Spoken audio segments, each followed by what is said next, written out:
thinking about you today. Last minute.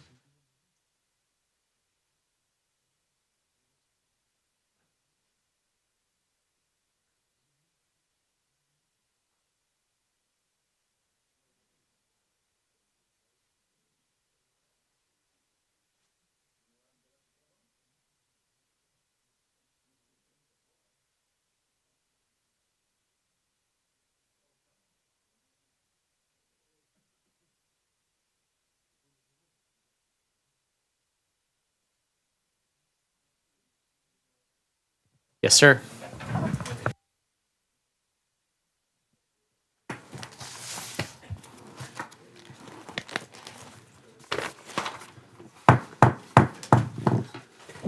Good evening, everybody. Welcome to our City of San Clemente Planning Commission. Tonight, this is a study session from 5 to 6 on Wednesday, December the 6th, 2023, here at City Hall in San Clemente. Present for the study session is Commissioner Prescott Leffler, Commissioner Crandall, and I think you are Vice Chair Pro Tem, something like that, McCacken. So 4 of us are here, along with Chair Cosgrove. And the format is that Jonathan has worked with some of the local architects and developers that are frequent flyers here in the city, invited them to come and present some suggestions to us. And the format that I'm going to suggest is that we give each speaker 5 minutes to kind of present their thoughts, and then we could have 5 minutes of questions with that speaker, and then we'll go to the next speaker, and then after that, if we have time and then we want to revisit a subject, we could do that. Does that sound okay to everybody? And so, Jonathan, did you have any preliminary recommendations before we invite our first speaker up that you wanted to share? I just have, and we'll see if IT can assist with a presentation that covers some very basic background on this item, and then, yeah, I think we can turn over to public comment from there. Okay. So we'll give it just a moment to see if we can get that presentation on the screen. Okay, well, while we're waiting for that, just for my colleagues, the way I see this working is, just by way of background, when we presented our round 1 recommendations on streamlining and zoning streamlining to the council, they had spoke at that meeting highly of the work that was done, but asked if we would continue and suggested specifically that we engage members of the community. So this is really round 2, step 1 of round 2. And so what I would suggest to my colleagues tonight is that we listen, ask questions, and then see if we can pull out some major themes. And then those themes might be our work program for what we might want to focus on for round 2 of streamlining.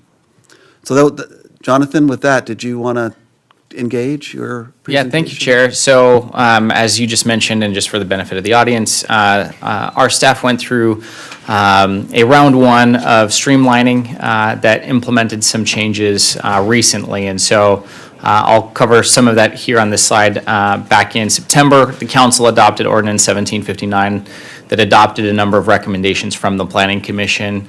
Some of those items are referenced here that, for instance, made it an easier process to review an accessory building. It made it easier to get a permit for beer and wine sales in conjunction with your restaurant. And it clarified a staff waiver process, transitioning that to an administrative development permit that built out more clarity and expectation for certain types of architectural review that can be done at an administrative level. So that was a component of part 1. And the council, in reviewing that, though, after approving, directed staff to seek additional, we'll say, customer input. So that could be property owners, architects, and others in that may have had interaction with the city. And so tonight, this evening, staff invited about a dozen different individuals who have had recent interaction with the city through this development review process. And so the focus really is going to be a listening session this evening to gather feedback on their sense of what works well, what may have room for improvement, or if there are recommendations that they've seen of processes, procedures, zoning elements that work well in other jurisdictions. And ultimately, we'll look at bringing some of those recommendations forward through our strategic implementation plan process. So that's all that I have for now, and I think it'd be great to hear now from the public. Yes, fantastic. So the idea here is we've got expertise in the form of property owners and architects, consultants, and others that are crucial to shaping our future here and the way we process permits in San Clemente. So your feedback has a lot of weight, and we're really looking forward to really unfiltered. If something is on your mind that you see somewhere else that's been done better and we could benefit, love to hear it, as well as just your own personal from your experiences. So I have no particular order, but I recognize some faces. Previously, City Planner Jonathan Lightfoot gave me some names that may be here. So if it's okay, I just start calling. Do you mind, Mr. Luna, would you mind leading us off? Would you be okay with that? So the format would be 5 minutes, and then we'll do 5 minutes of Q&A, and then Mr. Holloway, would you be kind enough to go follow Mr. Luna? Okay, great. Do you mind, as part of your, just introduce yourself so everybody knows your background and so forth, and then Sure. start in, Mr. please. Chairman, members of the Planning Commission, city staff, my name is Michael Luna. I'm a local architect and have been working on projects in town for longer than I thought I would. But here I am. So a couple things that I have been kind of thinking about for a very long time, really. And so I was very happy to get the invitation to be here. First and foremost, the city, in my view, must, as soon as possible, establish a better relationship with the Coastal Commission and implement the local coastal program, the LCP. This has been going on for 30, 35, 40 years, as long as I've been here. And I cannot tell you, I mean, we can talk about whether or not you're across the street from a historic property or not and trying to minimize those applications. But for anybody who's doing much of anything in this town that's in the coastal zone, they can count on delays of years. Not months, not weeks, but years. And something's got to be done with that. And so I would highlight that first of all, always. Secondly, the historic review process in town, and I understand, yes, we're trying to streamline that as well, but as part of the DMT process, Development Management Team Processing, in my view, a project that has any perceived significant impact to a historic resource should be immediately routed to a historic expert. And in my view, that historic expert, the city should see about getting a person back on staff. There have been a few people on staff in the planning division that had the qualifications to review historic projects, and that early input is really valuable. We just simply cannot submit a project and then determine months and months later that, oh, this should have historic review. And by the time we get a historic response from that consultant, typically months and months have transpired. So early direction on that would be really helpful. Review by design review subcommittee. I think that projects, when they're submitted, should be going to the DRSC early on, rather than waiting to clear most all of the departmental reviews. So you kind of got to go through the process with DMT internally at the city. And once they think, well, you have substantial compliance with most things, then they'll turn it over to the design review subcommittee. Once then, we could potentially spend months reviewing a project in the DMT process, and it goes to the design review subcommittee. The input of the design review subcommittee can have huge impacts to the project. So if city staff would just route it earlier for just even a cursory preliminary review by DRSC, I think could save a lot of time. Staffing, we really got to try to do something about keeping our planners. The amount of turnover and the amount of planners that projects gets bounced around to is very significant. So that really impacts project flow for sure.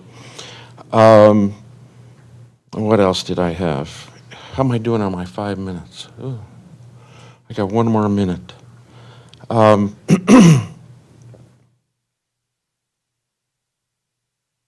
yes, engineering department.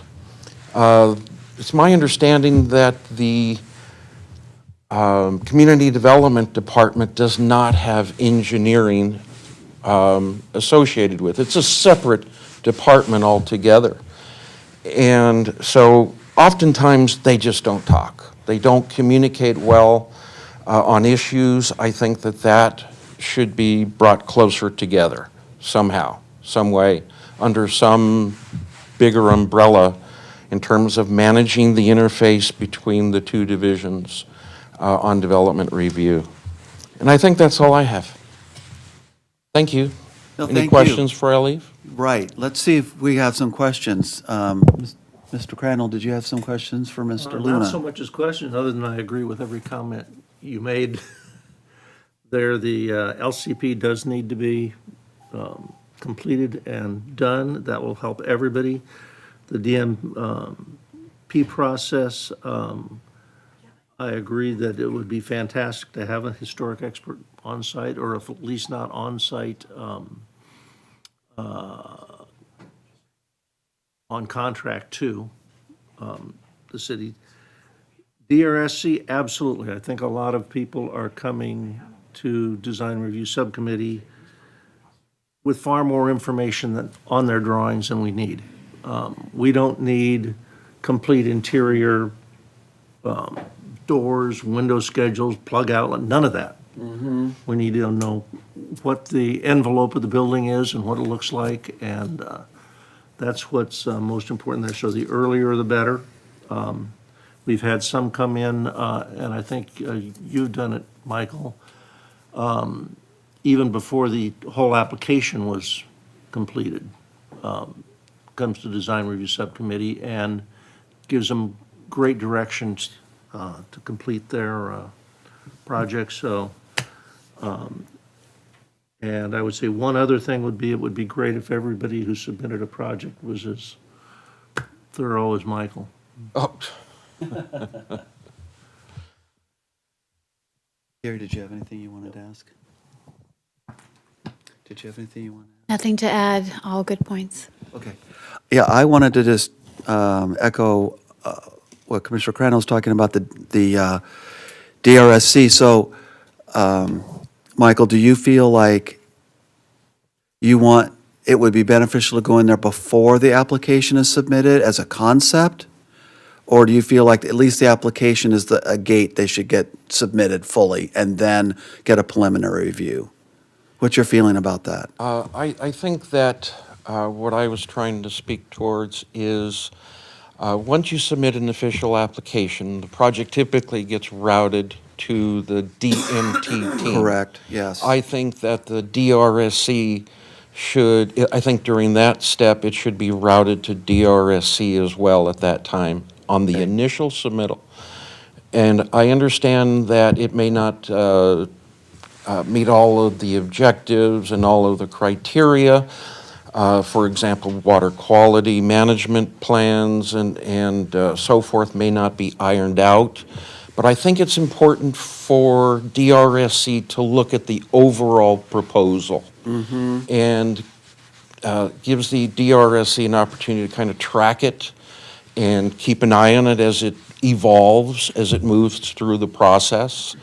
But to have your initial input on the overall massing and/or concept early on. And to have your response on a very preliminary basis is just as important as everything else, all the other departmental reviews. Yeah, that makes a lot of sense. How many years have you been doing business here in San Clemente? Is it in the decades? Look, here's my. I've been involved in development projects in San Clemente for 40 years now. Yeah. Here's my question. How much of your experience do you draw on to move something through that without your experience, you wouldn't know what to do? In other words, how clear is the city's processes so that you know what to do? Is that based on reading the city process, reading the development application? Or is it, you've done it so many times, you kind of know? I'm trying to get at how transparent is our processes? How easy are we to do business with? Is it clear? And I'm just trying to, ask you, how many times you fall back on, well, I just know this is how it works versus this is how you're told what you should do? If that makes sense. I'm finding more and more lately that my instincts and experience, I can't rely on them as much anymore because things are changing a little bit as far as city processes, thinking, Okay. Interpretation of codes that have been in place for a long time.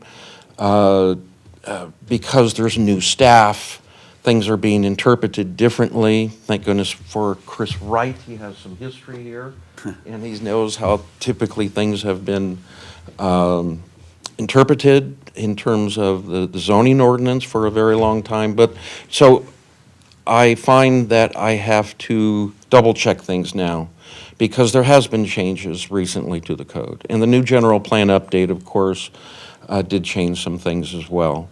Gotcha. Okay. So it's maybe 50-50 to answer your question. Okay, fair enough. Michael, thank you very much for your time Thank tonight. I hope you. you'll stick around, maybe, No, I'll stick around a bit. Okay, sure. fantastic. Yeah, thank you. Okay. Mr. Holloway, do you mind going next? Are you going to go from there? Okay, before you get started, Jonathan, who would be our next speaker so that they can kind of mentally get prepared in the audience? Who do you see that should be next? I'll just look towards the front. Jordan, would you like to speak? Okay, so we'll Okay, go so- with Jordan Seagraves next, and then Nick, would you be interested in commenting? So those will be the next two, Jordan Seagraves and then Nick Buchanan. Okay, fantastic. Mr. Holloway, take it away. Okey doke.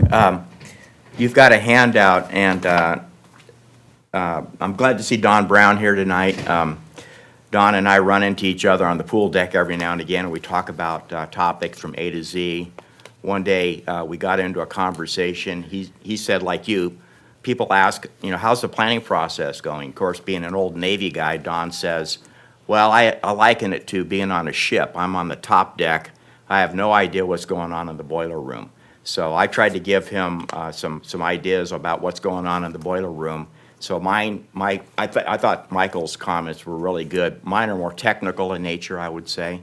So with that introduction, I'd say first thing you might want to look at, which is I think very easy to do, you have a application submittal checklist, and it was developed at least 35 years ago.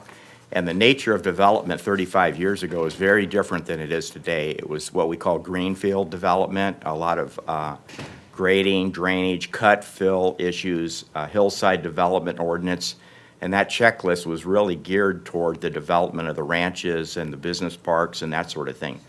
Today, your development review process is very different, and it's very complex, but in different ways. And what happens now is the checklist does not have things that are relevant to today's review process. And three examples are, do you need a noise study? Do you need a historic resources report? Do you need an operations plan? And those things, if, right now, because it's not on the checklist, the applicants don't even know about it in some cases if they don't have as much experience as some of us. So you don't find out for 4 to 6 weeks after the initial submittal that you need a noise study, a historic report, an operations report. And so that should just be added on. And the initial intake, you could go over those issues. Whether or not they're, required or not is the key point. It's not, that they have, in every case, you will not need a noise study, of course. But it's good to know if you need it at the very start of the process. The other thing is, and I'm sure you'll hear some common things, training, retention of staff, institutional knowledge, really, really key. And some of the staff, Chris was mentioned, I think David Carrillo's starting to get some good institutional knowledge, Zach Ponson, great. Then there's some other people that really, they just need more training, and I really would encourage the vets here to train up the new people. Let me give you an example. There was an example of a traffic engineer asking us for a traffic report on a certain project.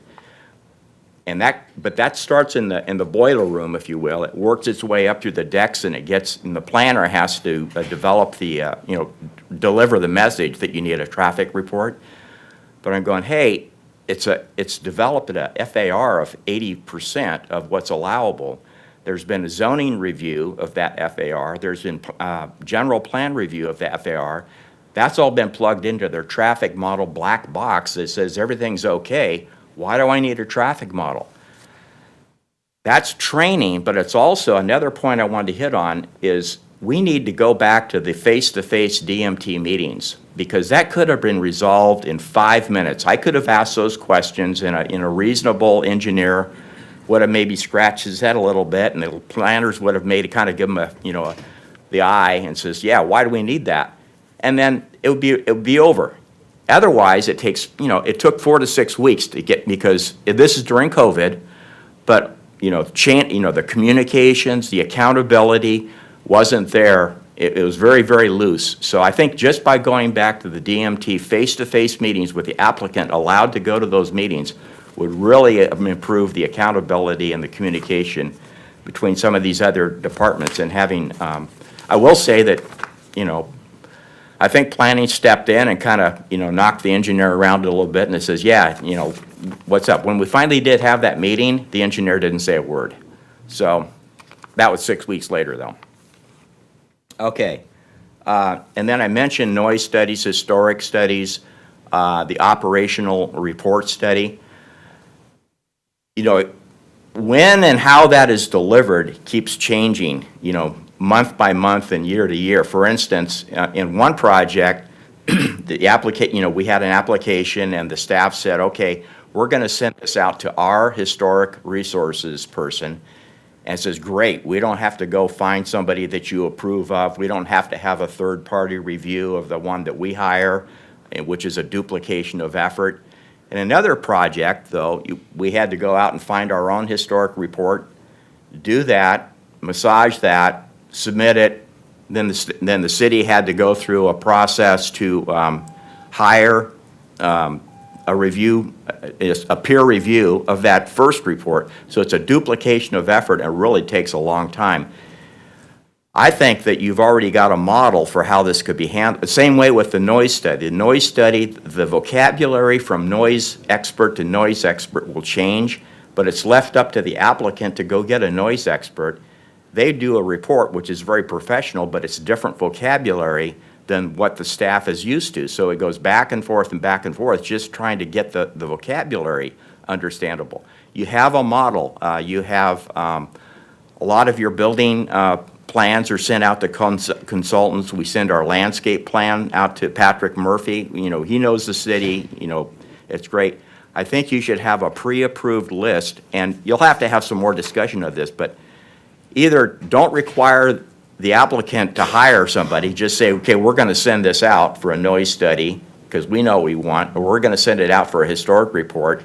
You bill the applicant, but save the staff and everybody a ton of time and a ton of money on that one.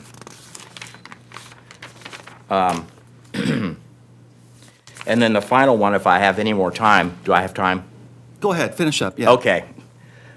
Is this operations report? What's happened is planning has been successful over the years of developing really good projects in terms of form and function, okay? And I think some of the code enforcement and sheriff's department services says, hey, they're doing a pretty good job in their review process with all these conditions. But what happened is the police department and code enforcement started trying to insert planning conditions or operational conditions into the planning, and that's not what planning and zoning is all about. You can't go and deal with a drunk at 11 o'clock at night with code enforcement. And what's developed over the decades is different sets of conditions for 40 different, 50 different, 100 different businesses in the downtown area. Everybody's got a separate set of conditions.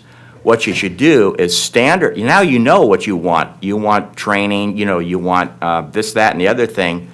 Yep. Standardize that, make it general legislation so that when the cops go out at 12 o'clock at night, they don't have to research what the conditions of approval were for that project.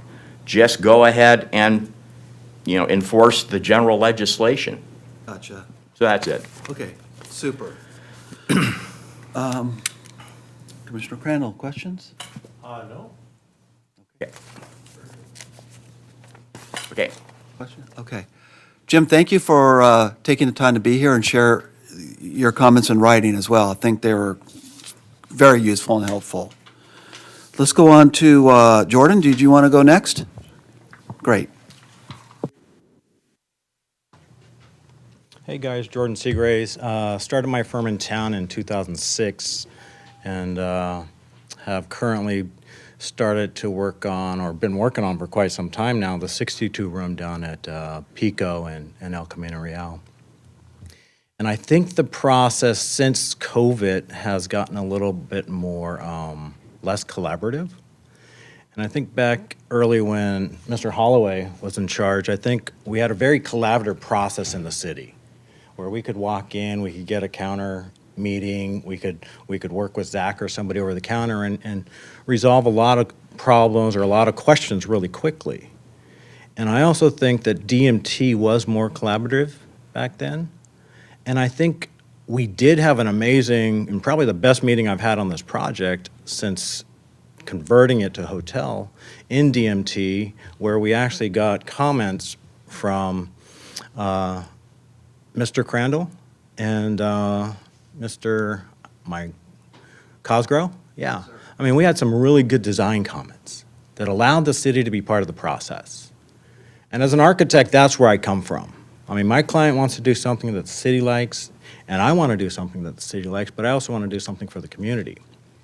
So if we can develop a process that provides a more collaborative approach, at least on larger scale projects, I think that would be really helpful to the community and also helpful to expediting the process through design. Additionally, I think the big thing that I've looked at in communities like San Clemente, like Beverly Hills, like Laguna Beach, how do we look at the infrastructure of the building? Because the contractors get it and they just got to fix it.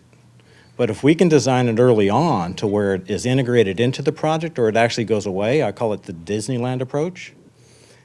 Can we create some kind of a mechanism for you as staff to help us facilitate meeting with some of the jurisdictions, to help facilitate looking at some of these things early on? It's gotten so much harder in today's world to meet with these people. I mean, to get CR&R at the table, Jonathan and I did that on the project, and it was pretty amazing because we were looking at how are we actually going to service this building once it's built, and is it going to work? So I think these are some of the things that we can look at on larger projects. Some of the lessons I've learned in the industry on smaller projects is like Beverly Hills on plan check, on second plan check, they'll do it over the counter to expedite the process.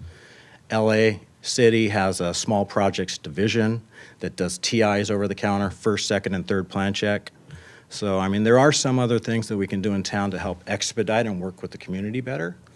And, but just having staff at the counter that can help support us, the professionals, and just creating more of a collaborative approach, I think, would be the most important thing. And DMT doesn't have to be so formal. We don't have to be so formal. We're all trying to create good projects for the community. And I think that's the most important thing. Thank you. Bart, did you? Any questions? Yeah, let's go down the line here.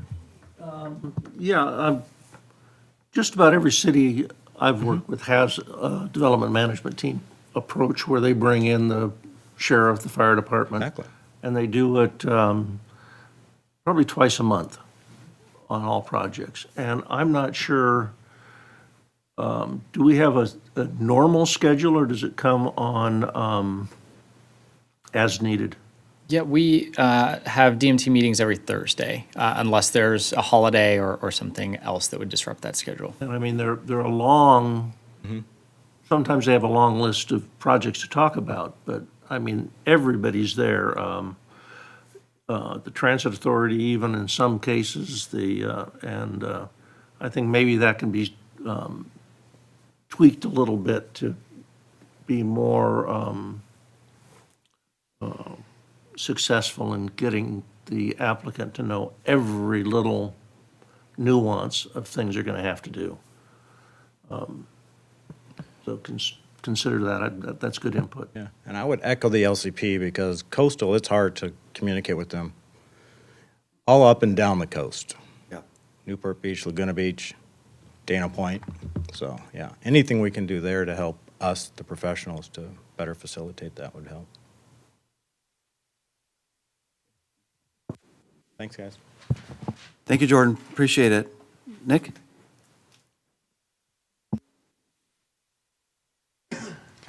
Good evening, Planning Commissioners. Jonathan, Chairman. I wanted to thank Jonathan for setting this up. I've watched you through the years from a planner to our Community Economic Development Director, and setting this meeting up is, in my mind, a really positive step on behalf of the city. We've had a few of these through the years. Mr. Holloway will note there was a thick report written about the planning department at one point, and so thank you, Jonathan. This is a big step in the right direction. I haven't prepared anything specifically. I'm a developer, local developer. Probably the project you'll know me for is the 1010 Santiago project. Mr. Crandall was the chairman of the commission at that time, so he and I spent a fair amount of time together on that, but I think all of the rest of you are new since then. I'm a developer. I could see myself as an allocator of resources and capital. Southern California, Hawaii, Colorado, Utah are the markets that we've done business in or do business in. So have done a lot of work in a lot of similar sized cities and bigger cities. I think the most important thing from my perspective are three sort of main points. One is when we come into a city or show up at a city, we want certainty, consistency, and efficiency. Certainty is we want to understand what the rules are, what we're dealing with. Normally when we show up and we're looking to invest in a project, we've got a due diligence period, sometimes anywhere between 30 and 90 days. And in that period of time, we're looking to commit substantial amount of time and effort and money and resources. The project that we built here, the 1010 Santiago one's the smallest project I've ever built, but it took us 10 years to get done to build 7 condos. I closed on the property in 2013 after meeting with Mr. Holloway, who was the community development director at the time, and I'm still waiting on final inspections for our restaurants. So that is almost 14 years for a 7-unit condo project and 3 commercial spaces, which is intolerable considering the environment we're in. And I get that it was the first project after a general plan was approved and that sort of thing, but when you go through 40 community outreach meetings and you get input from the whole community and you write and publish a document that goes through and is approved by Planning Commission and City Council, you expect what's written on that document to be something that you can rely on. Now, I understand people say that they've made mistakes and they wanted to go and do a general plan amendment and change those things, but those are sort of things that paint the city generally in a bad light. And that's why guys with millions of dollars that want to invest in projects go elsewhere. And if that's what we want, that's okay. But I don't know that. I'm also happen to be on the Chamber of Commerce. And again, Jonathan, thank you for all the work that you did in 2020 with COVID and keeping our restaurants alive. That was a really big deal. But I think the business community in the city, well, I know the business because I speak for them, the business community in the city of San Clemente does want the right sort of development here. And so what we need is, we need the city planning commission and council to tabulate what those rules are and then, basically be consistent with the implementation of those rules. Face-to-face access with the key stakeholders is imperative. The DMT process is, in any city that I've ever worked with, is probably the most important process initially, to being able to have access to a community development director and senior staff that know what they're doing. And not only know what they're doing, when you talk to them and you meet with them, when you have those meetings, that you can rely on that information, and you don't, 6 weeks later find out that, that actually wasn't what they meant, that they wanted something else. This is not the city's fault, but the state of California has just way too many special interests in the codes in our state between, water and hydrology and solar panels and this and that and what have you. It's become very difficult to build large projects of scale because of all the, the different interests, and they aren't necessarily, integrated. You've got one special interest that has written something into the code that doesn't necessarily mesh with something else, especially like these huge underground storage tanks that we're required to build under, infill projects to capture rainwater, and just the way some of these things operate. But that's not the city's fault. That's just, trying to understand those and implement those. I feel badly for architects, planners, and engineers these days, and developers, because there's just the amount of regulations that we're required to comply with in California is nuts. LCP, agree with Michael on that one. Again, this just comes back down to certainty, consistency. I'm just trying to think what else I can say here. Responsiveness is another important one. We can get through the DMT process, kind of get into the plan check process, maybe with 2 or 3 rounds down. We've got a few good experienced staff members here. We've had a pretty high turnover of staff, planners and that sort of thing, which has complicated things because experience is important. But it's funny, I'm going to talk for another second if that's okay. My son's baseball coach has this sort of analogy that when you step up to plate as a young person, you want to stand at bat and you want to be thinking, yes, yes, yes. And then if you want to let it go, at the last minute you let it go. I feel like you want planners to have that attitude when someone comes in, the attitude's got to be yes, yes, yes, we can help you, we can figure something out here, as opposed to no, no, no, this is never going to work. And then after you've argued with them for 20 times, there's a maybe. We should be, and it's a hard thing to say because, but that's to me one of the things. You want quick turnaround. It shouldn't take us 8 weeks to get a response to something, and 5 or 6 repeat discussions and arguments about something to finally get a yes. It should be the other way around, but that's just a gripe. I didn't have any other things to say. I don't know if you have any questions, but thank you. Appreciate it. Thank you for being here tonight. Hold up just one sec, we'll see. Go ahead. Yeah, since you went through it and lived with it, on your project, you came in right after or during the general plan amendment. The ordinances hadn't been fully written, and Chris had to survive through this experience. So you'd make a recommendation, planning commission would look at it, would have to go up to city council, they'd change a foot in height, whatever. See any quicker way to avoid that from occurring again? Because that, you were a gentleman in the whole thing. Am I but I'm allowed to respond surprised to you were that able to- candidly? I don't have any projects in front of the city right now. So the city approved a general plan. The general plan is the governing document for the city. Once you've approved it and signed it, that is word. All the other stuff, zoning and that, you have a legal obligation to bring that into compliance with the general plan. The city amended the general plan after I submitted my project, which is illegal. They should validate or measure the project based on the project that was submitted and the ordinances that were there at the time.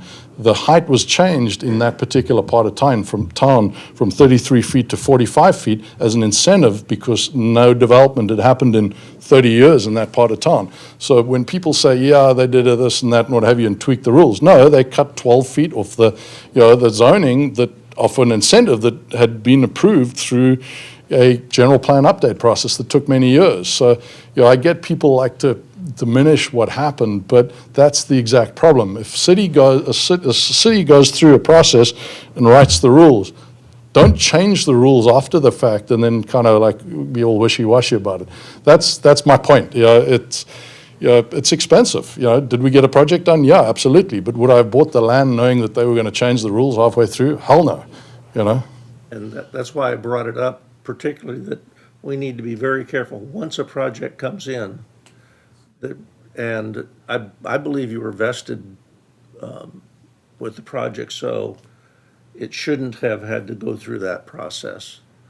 The rules that were in place at the submittal, and maybe the city attorney can make a clear document so everybody in planning and on the commissions realize that's what needs to be enforced, not subsequent changes to the ordinances, Yeah. once he's got a vested project. Well, it gets a little, well, I'm talking out of turn and talking a little casually, but technically your entitlements only vest once you get your submittals deemed complete. But when you actually submit it, that's the rules they're supposed to apply, and those are the rules that were changed. So anyway. Thank you. Thank you. Appreciate your time. Thank you. Did you, Gary? Yeah, did you want to ask a question? I'm just looking at the comments here, and there seems to be a theme of face-to-face with DMT. What would that actually look like? So right now, it's a back and forth, back and forth. In the perfect world, what would it look like? So with any city where we go in and we meet with them, the nice thing, the DMT process here works fairly well, and you mentioned a couple of names, but between Cecilia, Adam Matamian, Zach Ponson, you've got some smart people here. If we can sit down with them face-to-face in a DMT meeting with a preliminary site plan or whatever we're proposing to do, and we can have a candid conversation about it, that's where we get our initial feedback. The city and the community, we're all stakeholders in whatever that outcome would be. And we take that away and we take that seriously and we go and interpret what the rules are. But that's kind of in that formative stage where the architect, the developer, and everyone kind of collaborate. And we rely on that information. I didn't get into this as well, but I mean, it's important that people are engaged when the plans arrive on engineering or fire department's desk and they see them. It's nice to have them have a look at it rather than just kind of throw a manual or because that first meeting, if we're in due diligence and we've got 60 days to figure things out, we need those comments sort of taken seriously. So I think that's when that face-to-face conversation is, we can ask questions of each other, collaborate if it's got to do with window setbacks or interpretations of things or shadow studies or whatever it is. Let's talk it through. Are we going to do a CEQA exemption? Can we get by with initial studies? Are we going to have to do an MND? Or is noise a concern? Is there a view ordinance?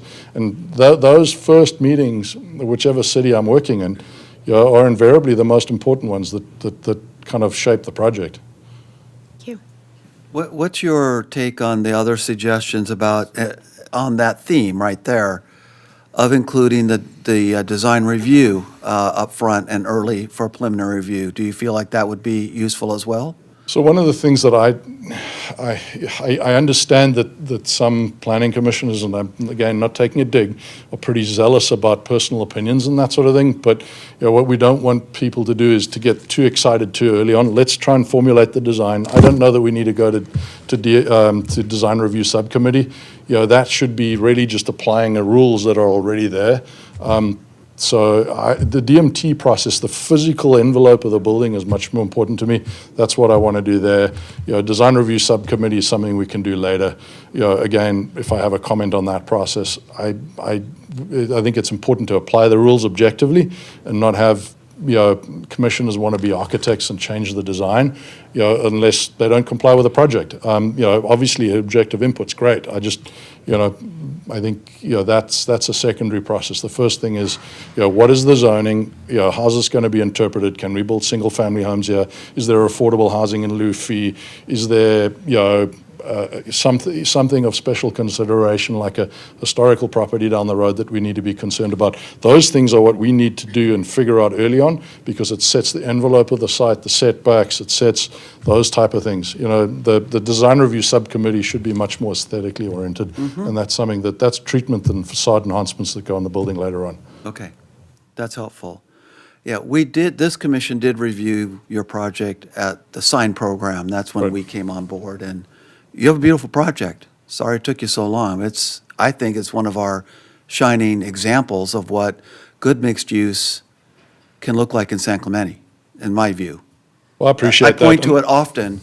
Oh, you want to see an example of what looks good and works? 10-10.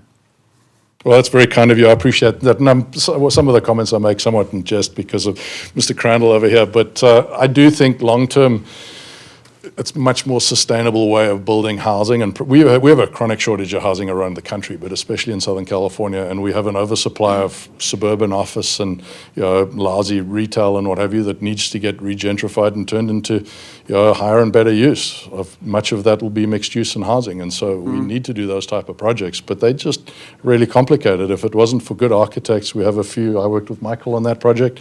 Without guys like that, we wouldn't get them done. But the city did a phenomenal job working with us on the project. Once we got the height and all that nonsense out the way, it was the height, the uncertainty of the height and that delayed us by, it added 2 years onto the process, or 18 months onto the process, which was unnecessary. That's, if there was you'd asked for comments, I wouldn't have come up today and said anything about it if I wasn't asked to. But I appreciate your comments and your compliments. Thank you, sir. Thank you. Thank you for your time tonight. Jonathan, was there anyone else that you wanted to have us hear from tonight? I don't know that I have heard from anyone that specifically wants to speak, but there are others that I would like to speak if they're open to. Mark, would you be? Let me say a few things now. And while he's coming up, Chris, would you be interested in speaking after Mark? And I know there was at least No? a Okay. woman in the back that wanted to speak too, so maybe she. Okay, and then we'll have Donatella after Mark. So, Mark, can you do it in 5? Yeah, I could do it in 5. I didn't prepare anything, and in fact, I'm probably not the best person to have speak. Most of my projects are large, controversial, legislative level changes, general plan amendments or zone changes to get the project through. So those projects are always going to be complicated. They're always going to take a fair amount of time. My experiences have generally been good, even the ones that get turned down by referendum and what have you, at the end of the day, the process has been a good process. So I don't have a whole lot of complaints there. I do think an interesting meeting like this, and you might get an earful more than you think, is without the experts, but with the person who wants to get a pool permit or, their barbecue on the side of their house, how those people fare when they come through the process. Now, again, maybe that's not relevant to the Planning Commission because they're supposed to be over-the-counter sort of permits, but I know that I hear a lot of stories about those things. I guess the one thing in listening that I would say is, of course, we would all love to have a certified local coastal program that is clear and workable and gets us up through the process faster than when we go through the Coastal Commission, because I do a lot of projects in the coastal zone. But there's a big if there, and that's that you have a certified local coastal program that actually works and is fair to the property owners. The trend has been to create more and more aggressive local coastal plans that, in my opinion, go beyond the statute's requirements in terms of things like what's an existing structure, which has obviously been a big point, resource protection policies, whether you can use caissons on a bluff top lot or a canyon top lot. Those are things that are being litigated, in these LCP efforts of cities like San Clemente and elsewhere. So you need to fight for a good plan, and if you can't get a good plan, you're better off letting them do their dirty work, because a cautionary tale is that Santa Barbara project where a project was denied pursuant to a recently adopted local coastal program amendment, and it's the city of Santa Barbara, not the coastal commission, that is paying the takings damages for that property. Yes, it's worth striving, but we have to hold the line to get a good and fair and implementable LCP. What else would I say? On the residential side, I think the state's helping you streamline the process quite a bit. And so probably a lot of this on the commercial side, are things that you can hear from applicants sign programs and those sorts of things, and just the criteria for for commercial projects. But I think the same thing applies, which is, that the state's been pushing for, which is objective standards that are clear to understand. You know what the rules are immediately, and you can't change the rules. If you can do that on the commercial side as well, that would be great. I don't know. No, fair enough. Yeah, so those are some of my comments. Okay, Thank questions you. for Mr. McGuire? None. Okay, thank you, Mark. We had a couple more? Yeah, Donatella, would you like to provide some comments? Welcome. Thank you for giving us your feedback tonight. Thank you for allowing this.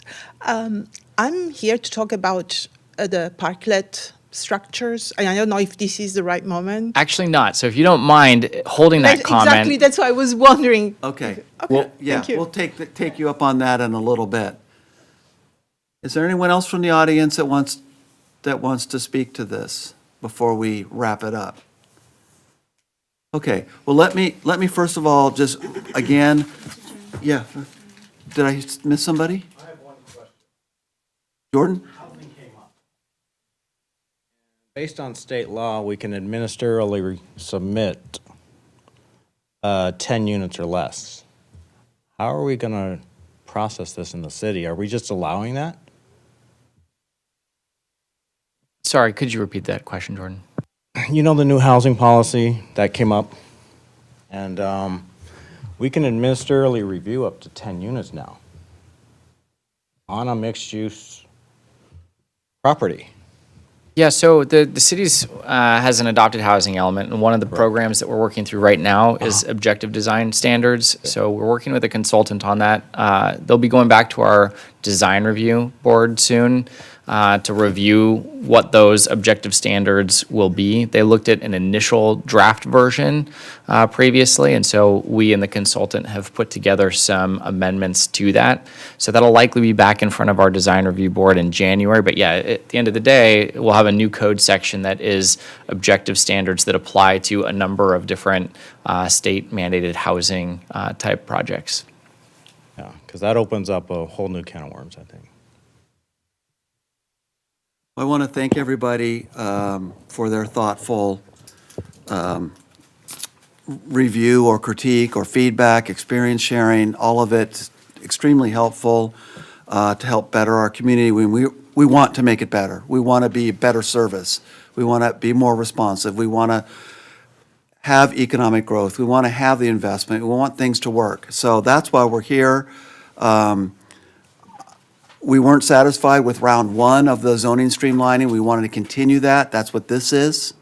And that's really our sincere effort. So I hope we can just continue this collaboration and work together to create a more efficient and responsive development environment. And your voices really matter. Your opinion matters. We're listening. We want to try and move that forward. So I heard a number of themes tonight. Most of them, Jonathan, I think are process-oriented themes versus this zoning is not working for me. These constraints aren't good. I can't work with that. So perhaps maybe our next step might be we could come back with a summary of sort of the process suggestions and maybe staff's take on the viability of those suggestions. And then we could invite the same group back to hear that if they're interested, and then we could have another round of discussion. If something to that degree, would that be a next step? Or what do you suggest? Yeah, I think I agree that the majority of those comments center around process, with the exception of, obviously, the LCP. We heard a number of times that one is a separate, ongoing project. And so I'll communicate with you, Chair, on whether, we think that we need a full session, like a full study session, or whether it would come back as an old business item on a future, on the next Planning Commission agenda, to provide updates on how we can attack procedural improvements. Could you include the application so that we could see how it could be updated? Yeah, absolutely. A copy of it? Copy of it? Yeah. And if you don't mind, a question for Jonathan. What is exactly our relationship with the Coastal Commission? I mean, I know what it is, but why don't you share? I would say actually that city staff has a good working relationship with the Coastal Commission, better than many cities do. We do interact with their staff through regularly quarterly calls at a minimum, and then we'll interact and engage with them on case-by-case issues. Obviously, things like Casa Romantica, et cetera, necessitate direct engagement on those topics. As Mr. McGuire mentioned, the current process with the LCP, the city has one of two things done. The land use plan, that's the umbrella, like our general plan document. We have a draft version of our implementation plan. That's like the zoning code for the coastal zone.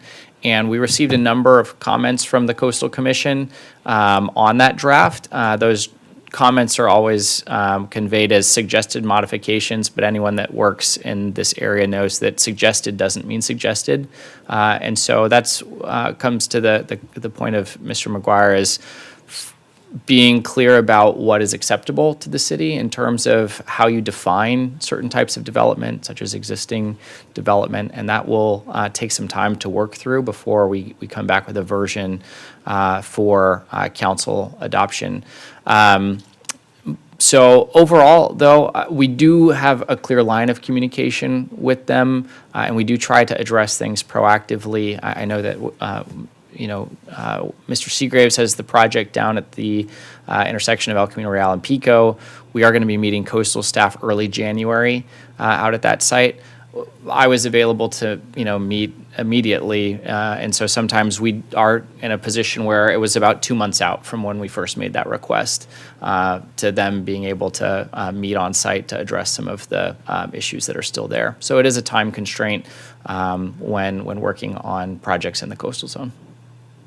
In addressing staff shortage, I don't think I've met a city recently that doesn't experience staffing issues, especially in the inspection area. Can we also look at areas where they're duplicated? Could you clarify duplicated? Where a submittal is put through and the question is asked and answered, and yet it doesn't seem to move forward, and asked and answered in a different way.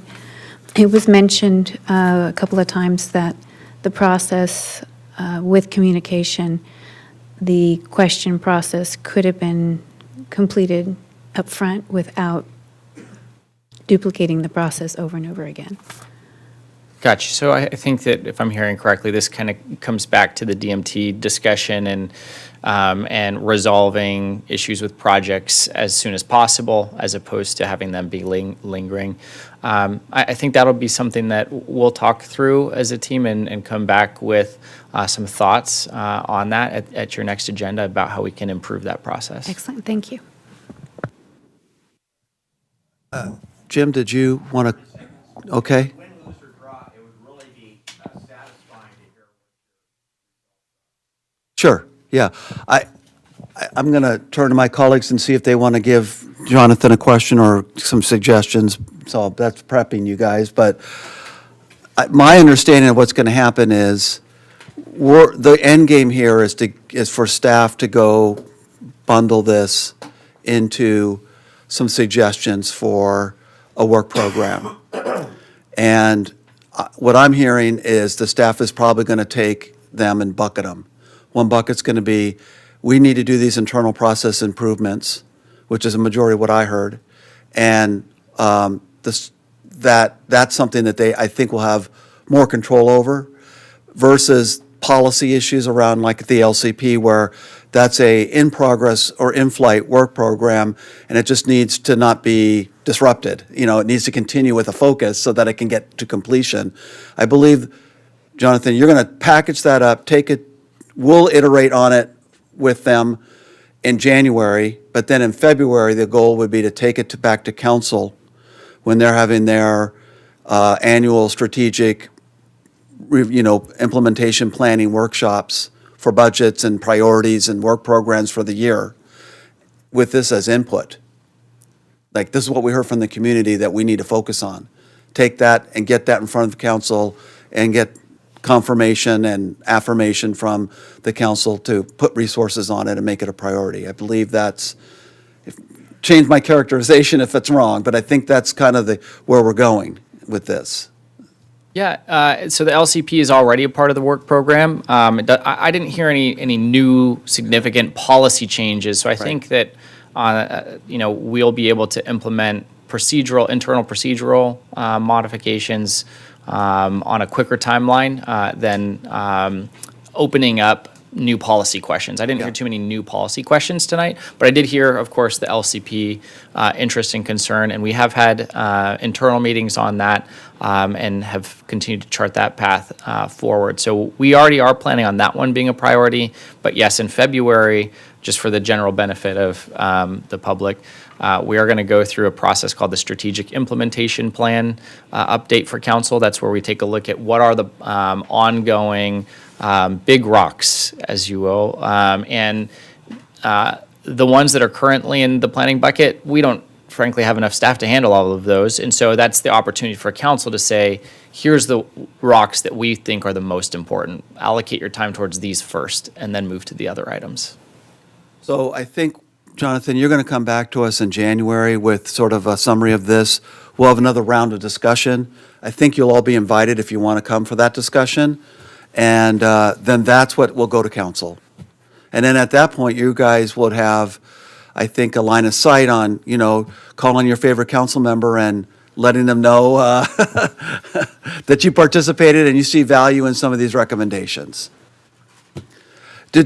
When Jonathan's come back, is there anything in particular you guys would like to see? Jonathan, are you going to be sitting on DMT or is that Adam?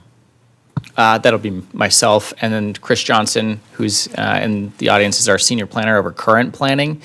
So Chris Johnson typically runs that meeting, but I participate. If possible, I'd love to see comments like public's made here on your estimation of what can be improved at DMT. So when the people have their meeting, they get in writing what occurred and they can count on it.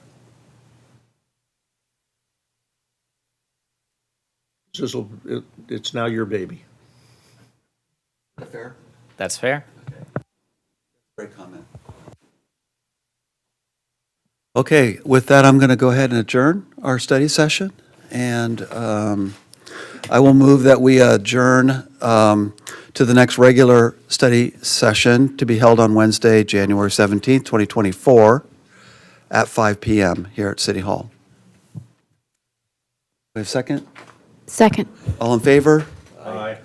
Any opposed? We stand adjourned. Thank you for coming.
Okay.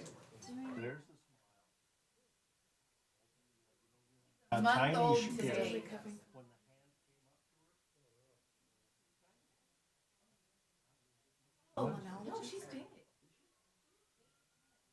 Oh. Did you see where she showed the snow? Was it affecting your throat?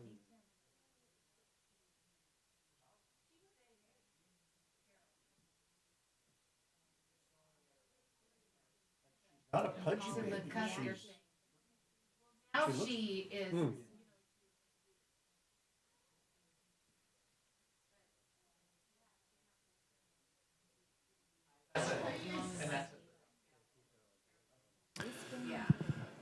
Jonathan, would it, Thank you. are we about ready, do you think? It is the best thing. That's not fun. We'll call this a regular meeting of the City of San Clemente Planning Commission to order for Wednesday, December 6, 2023, here at City Hall Council Chambers. Vice Chair Camp will lead us in the pledge tonight.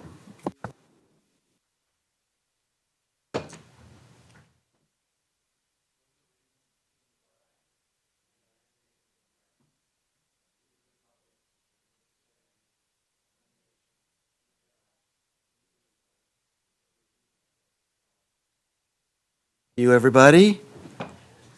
Present, we have Commissioners Prescott Loeffler, Camp, Cosgrove, McCacken, and Crandall. Moving on to our special order of business, we have no presentations. We have in our packet minutes from our regular meeting on the 8th, and let's talk about that. Does anyone have any comments about the meeting minutes from November 8th? If- I have a question about the item that I guess we're going to be looking at tonight. Because it says that it would be looked at in a study session. I can't remember where I saw that. You're looking at page 5, it looks like. And, Yeah, Commissioner Crandall stated it was complicated. He proposed continuing the matter to a future study session with the applicant utilizing the minor conditional use permit process. That was just a suggestion, or is that, that's not what we, okay. no, it's just, I just want to make sure, is that what you suggested? That is what I suggested. Okay, yeah. all right. I It's thought on I- our agenda later tonight, we can discuss it. Okay, okay. Yeah, other than that, I don't have any. Cool. Any motions? Move to approve. I will Second. second by Commissioner Camp, or Vice Chair Camp. All those in favor? Aye. Aye. Any opposed? Passes unanimous. The other item for our approval in terms of minutes is from this joint study session with the city council. Any comments for also the same date of November the 8th? Any comments about those meeting minutes? Or on our special meeting with, okay. Someone want to make a motion on I'll those? move to approve. Second. Okay, motion by Chair Pro Tem McCacken and seconded by Commissioner Prescott Loeffler. Any, okay, all those in favor? Aye. Opposed? Motion carries unanimously. Great, thank you, everybody.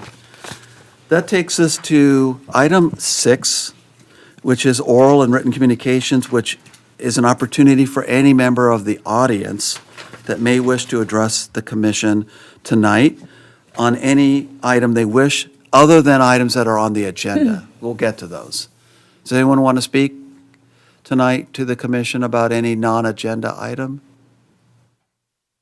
Okay. Here, seeing no interest in oral communications, we'll go to consent calendar, which we have no items. The next item of business is a public hearing, but before we get to that, we have on item number 10, old business, I wanted to bring to my colleagues' attention. That is the interpretation for the pedestrian-oriented uses, and in particular, the smart fit method at 2023 Avenida Del Mar. The applicant has contacted staff and requested a continuance for this. They're not present tonight. They have moved forward with their minor conditional use permit to be heard by the ZA tomorrow. I want to ask Carla, did you want to expand on that at all? No, I'd just like to make a quick correction. They did apply for their minor conditional use permit. They heard the planning commission's feedback, and they're actually agendized to be heard on December 21st, not tomorrow. Okay.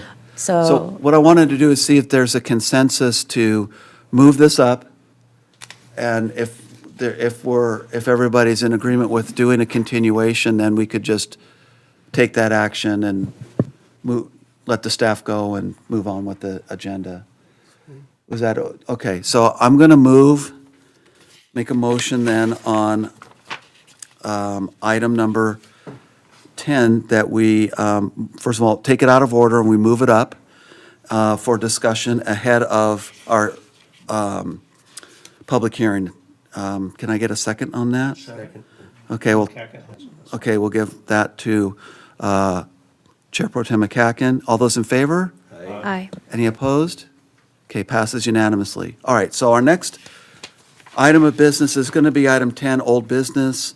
We just moved it up. It's the interpretation of the smart fit method and the pedestrian-oriented uses on Del Mar. So could you just reiterate what the applicants requested of us tonight?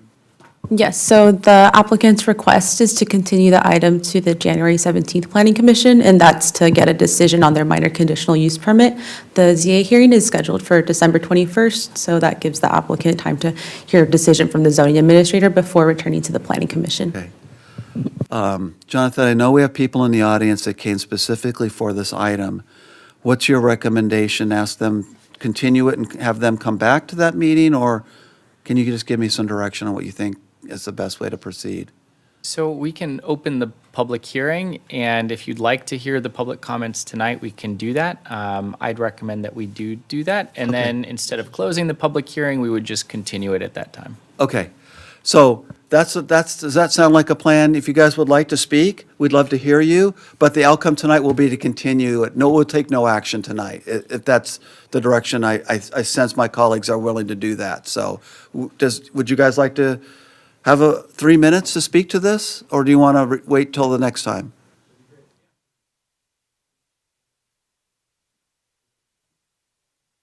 Yeah, come on up, and then what I'll ask you to do is, after you speak, if you could just fill out a blue card, just so we have your name and that stuff for the record. Okay, And if you sure. could if you don't mind, just keeping your comments to 3 minutes, that's our standard Okay. public comment time limit. Yeah, sure. All right, thanks. So I'm Ryan Singer. I did live in San Clemente for a while. My comments on, I guess, pedestrian-oriented business is that what's actually good for business, I kind of was doing some research, is diversity. It's also good for, because it can bring in other businesses, say, that are not related, but they also tend to spend some more money. So it actually does enrich the economy. It's more eco-friendly because they're not always driving. In fact, oftentimes you'll find that a lot of the people do walk, those businesses. They will spend money, and they all eat, like all of us. And I think the other thing is there's less pollution, less traffic. That does help with a density of pedestrian-oriented businesses, which mostly those tend to be people that have driven in. So it actually helps to even everything up. So those are my main 3 points.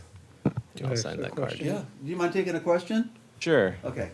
You mentioned in the beginning that according to your research, what kind of research Have you I was done looking at city planning articles and stuff like that and books.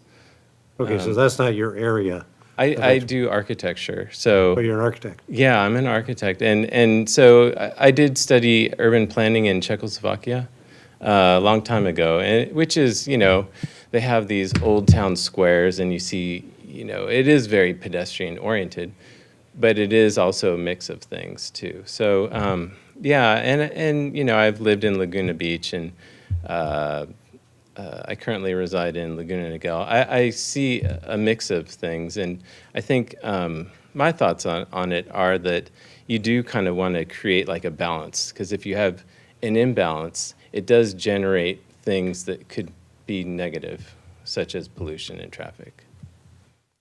Thank you. Thank you for coming out and giving us your comments tonight.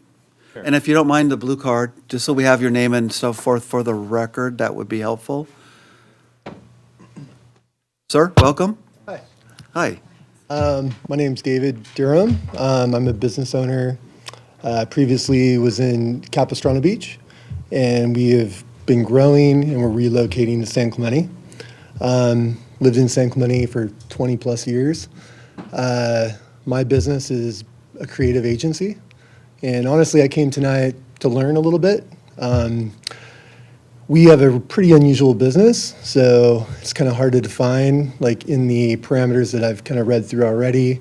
I'm here with Ryan and his mother. And yeah, so I'm kind of here more to educate you on what we do, and then also listen, and kind of hear, what you're looking for in these type of areas, and make sure that we accommodate that. So that's where I'm at. Just to give you a little bit more depth on what we do everything from interior design, so retail environments, to product design. Most of it's done for local businesses that are global. So good example is TaylorMade Golf. Red Bull would be a global company, but they operate in California as well. And we do a lot of work in the sports space, so Adidas, Nike, things like that.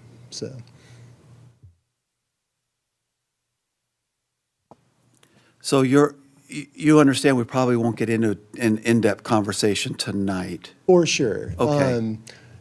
The big thing for us is that we, the thing that I wanted to learn more about is, and kind of what Ryan talked about, is we have a lot of meetings that happen at our location. Typically, we are a 5-person team, sometimes larger, on a daily basis, but we typically will have anywhere from 10 to 12 people coming in, on a daily basis for meetings, things like that. So these people are coming in, they're, very professional, high-level professional people. Oftentimes, we're going to lunch, we're going to other areas of the city, while they're here. Sir Coffee being probably one of the most popular, so, or south of Nick's, or, Soul Agave, or whatever it may be, so. Anyways, that is feels very pedestrian oriented in my mind, and very specific to activity that you guys would want in your city, so.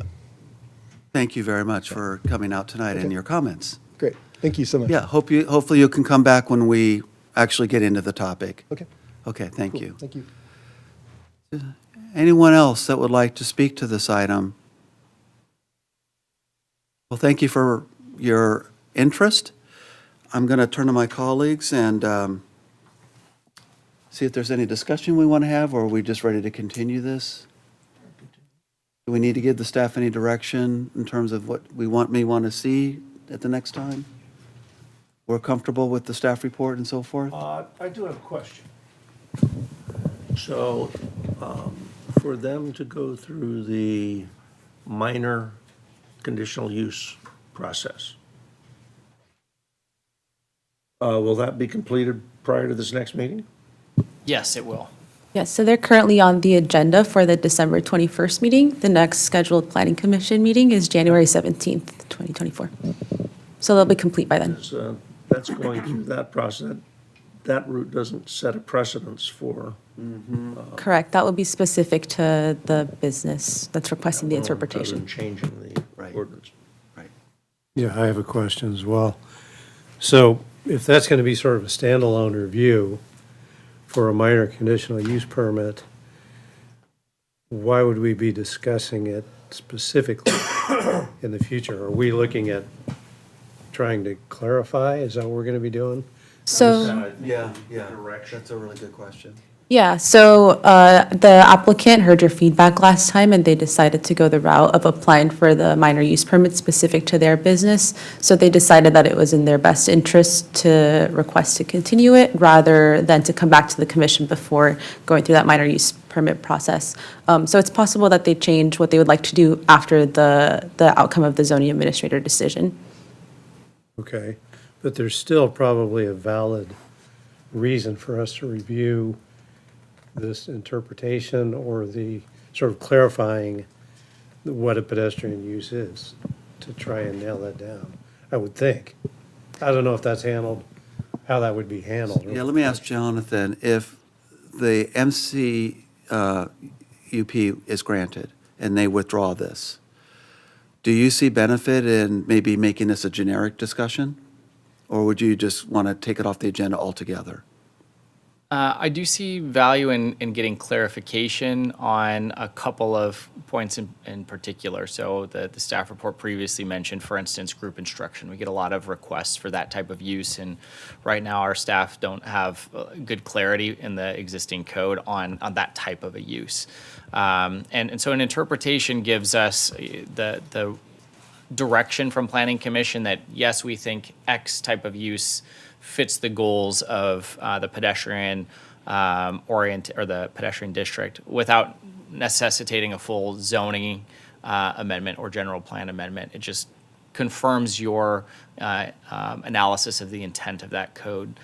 So I think that there's still some good things that could come out of a general discussion. I would say that if we're looking at things that go beyond X and Y uses we think fit, X and Y uses we think don't fit, if you're looking at a discussion that goes outside of those parameters, then I think that is a discussion that would get weighed more in line with what are the other long-range policy efforts that the planning division's taking on currently, and where do we want that to take priority within that work plan.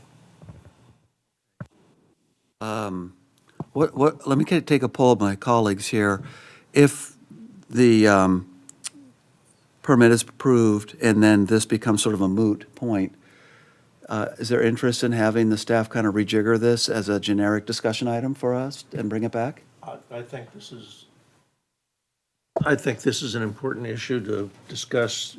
Is Del Mar unique from El Camino Real? Yep. And would it apply there or not? And Sort of zero because in on staff, that. when they come to the counter, they've got to know how to respond when things come in. Jerry, you're open to I think this? if they're allowed to, minor permit, we should at least see maybe we can have a discussion of that, how that was determined. Okay, so you're in 'Cause I've favor of got- this? Yeah. Either 'cause way. I've got questions about, this business is getting pretty close to like a professional services corporation with physicians and blood work, how it jives with the rest of the area. Okay. Yeah, I would agree. It's an important discussion for Okay. us to have. Karen, how about you? One way or the Yeah? other. Clarity. Okay, so Jonathan, what I'm hearing is the commission would like to have this come back generically if it gets approved. And I too, I think if it's appropriate for us, 'cause sort of the issues that I'm seeing too is, can we zero in and make a Del Mar maybe even specific guidelines versus the whole T-zone? Can we distinguish the T-zone from Del Mar? I don't know if that's something we're allowed to do and part of our deliberations or discussion, right? That would be helpful to know. That could be a component of the deliberations and discussion certainly. That would start to go the direction of a policy direction. Okay. So that wouldn't just be, we would confirm specific uses within the component that was the interpretation. And then Planning Commission could make a recommendation that the council initiate a broader policy change Okay. to address Del Mar. And perhaps if we do get into that policy, we could fold that into the, kind of the previous discussion work item and lump that in as far as a proposed work program type thing. The other thing is just, how do we get into a discussion on what I would call the tipping point, right? I mean, I hear arguments for, well, we're a professional organization, we'd like to be in this this corridor, this activity zone, because it's good for we think it's good for the local businesses. Okay, but at what point do you get to the tipping point where then you're driving out the other uses? And so that might be helpful too from the staff, like, to give us maybe some guidance on, okay, can we open this up but then have limits on it? Like, give us some parameters on that would be helpful to you.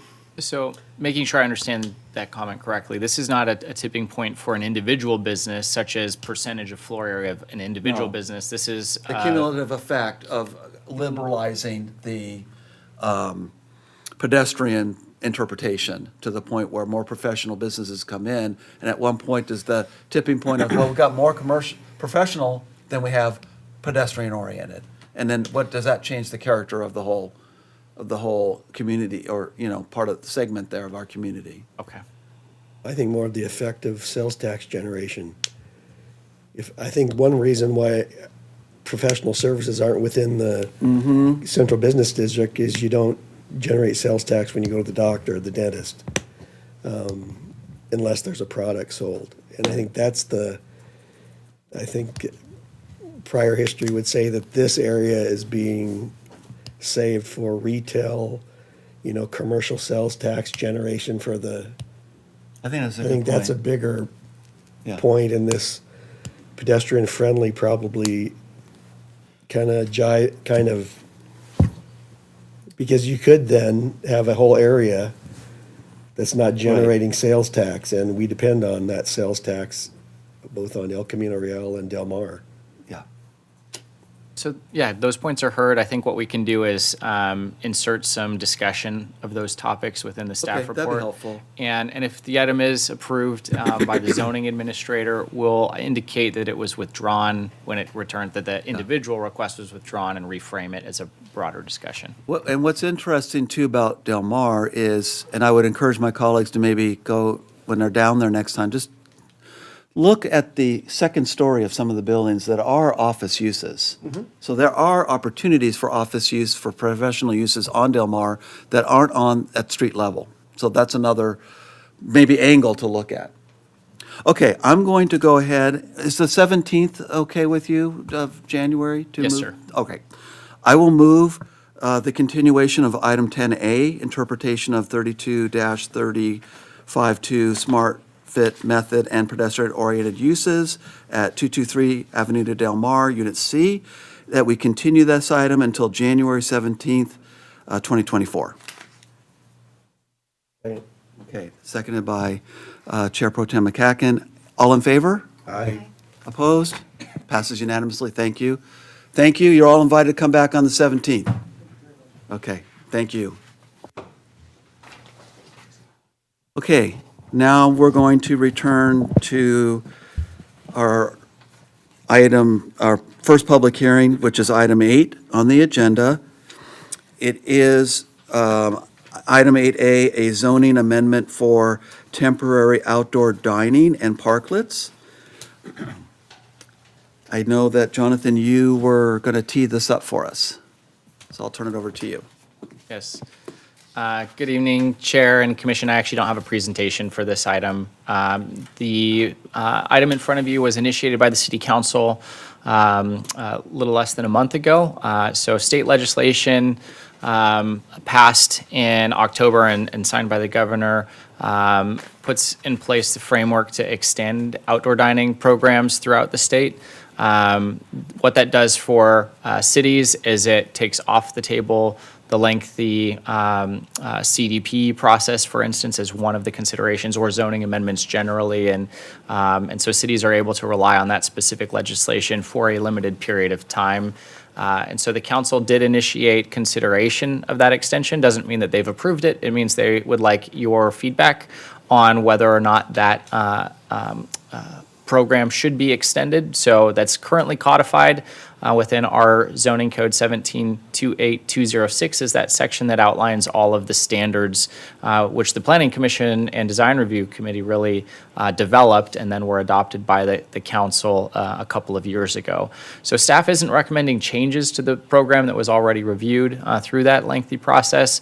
The only modifications, and you can see that in your packet where there's red lines, are to modify the dates that are associated with that code section. So the dates that are proposed mimic what the state legislation enacted, and that would go through July 1st of 2026. And so the only changes, again, are the changes to the referenced state legislation and the dates. Otherwise, the program would remain intact as it is. The commission certainly could make recommended modifications or changes, and those would be taken into consideration with any recommendation that gets forwarded on to the city council. So that's the conclusion of my report, but I'm certainly happy to respond to any questions. Before I open it up to commission questions, I wanted to actually have you speak to us, maybe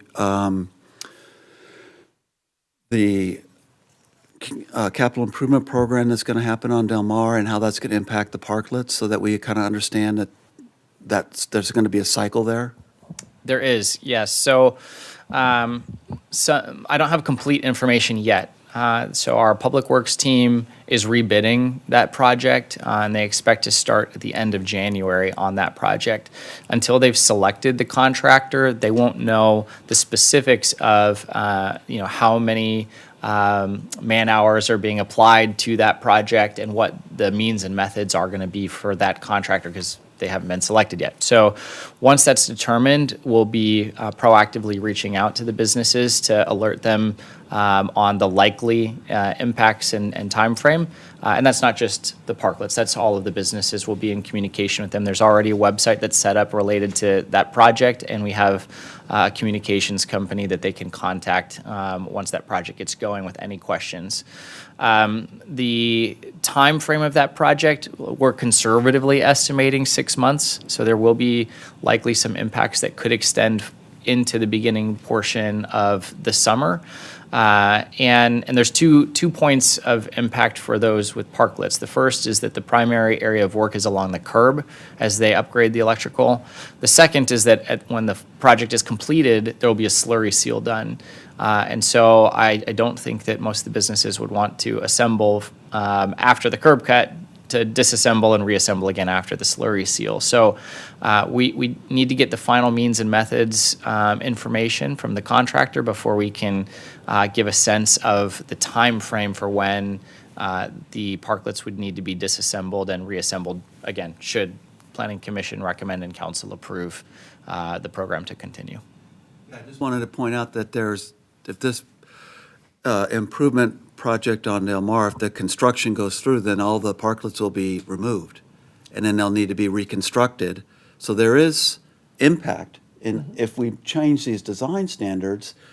You might say, well, what's the point? They're already in place. Well, they're going to be taken down possibly.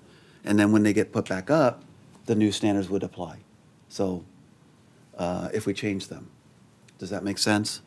But we're not changing them, right? If they are changed.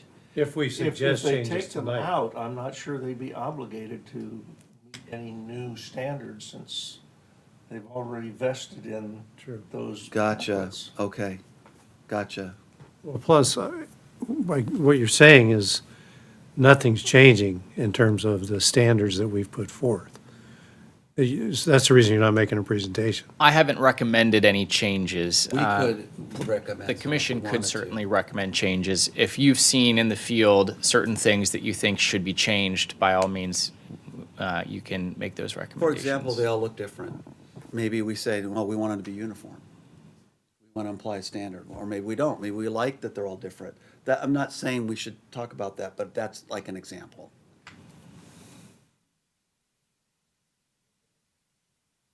But the design standards, we basically came up with them, right? And Correct. Yes. And unless, in design review. I think what would make this a productive discussion is if we heard from you, Jonathan, if there've been specific concerns either voiced by the city council or by, The tenants, building owners, anything like that. Otherwise, I suspect it's going to be, why wouldn't we continue? But, Yeah. okay. Do you have any? Sure, I think that I can provide some feedback regarding comments or complaints or things of that sort that I've received. One of those would be complaints regarding frequency of use. I do think that some of that will go away. I know that we've already had one restaurant remove their parklet for that reason. They weren't seeing enough use of the deck, and so they stopped staffing it, and then they decided to remove it. Because they also, as a component of this, are in an agreement with the city to pay for use of the displacement of parking spots while they have the parklet in place. Another comment has been varying degrees of maintenance on the planters. I think that that's something that we can handle through, even like direction of a certain frequency of inspection on that. I will say that when I've reached out to individual businesses, once I've been alerted that there's an issue with maintenance, that I've seen generally immediate responses from people to replant or clean up those spaces. Another comment that I've received from a couple of operators is that they disliked the design requirement of not having string lighting or things of that sort that were in the space. They felt that that provided more lighting for the deck, in particular in the winter months. There's specific reasons why the commission chose not to do that, but I'm just relaying that feedback that a couple of operators have complained about that item. And let's see, there's not consensus on this comment, but at least a council member has commented on a preference for uniform design. They didn't get into discussion on that item, so I can't comment on whether there would be any consensus of that, but that was a comment that came during the initiation discussion of this item. And finally, I actually, I don't think I have another point. I think that'll conclude what I have to say. One question, how many additional parking spaces can be used or left for additional parklets? Yeah, we had established an upper limit, and I'd have to verify where we're at on that. I think that it, actually, instead of guessing, if you don't mind, give me a moment to look up the upper bound that we had set. No, I think that we were at about, I would say, 80% of occupancy of what the commission had permitted to be used. I know that we had one go away. I would expect, given changes in business on Del Mar, for example, I would expect one or two new applicants. Jonathan, can you share if there's been additional complaints from non-restaurants that are looking to get the parking back? Or requests, I should say, not complaints. Yeah, the city hasn't gotten any direct complaints about parking from retail businesses in the past 6 months to a year. But I would say that some of that comes, I'm certain, just from it's not new. And we did receive some targeted complaints when that transition first happened. And I have walked the street and talked to the businesses. It's a mix amongst the retailers. And I get some that are concerned about the immediate availability of parking, others that find that it improves the amount of pedestrian traffic on the street. So it is a mix amongst the retailers on their perception of the net gain or loss to their business. Thank you.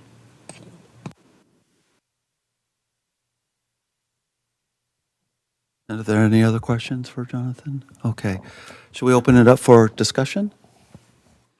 Did you want to speak to this? Okay, please, come on up. And then you could do the blue card when you're done. That would be helpful. Thanks. Good evening. I am Donatella Polizzi, and we have Pronto Cucina Italiana in the market next door on Del Mar, next to the 223. So I'm here and listening to tonight's conversation, other things came up to my mind. Number one, seems to me the goal is to have a pedestrian area that generates more income for the stores, which in turn generates more income for the city through sales taxes.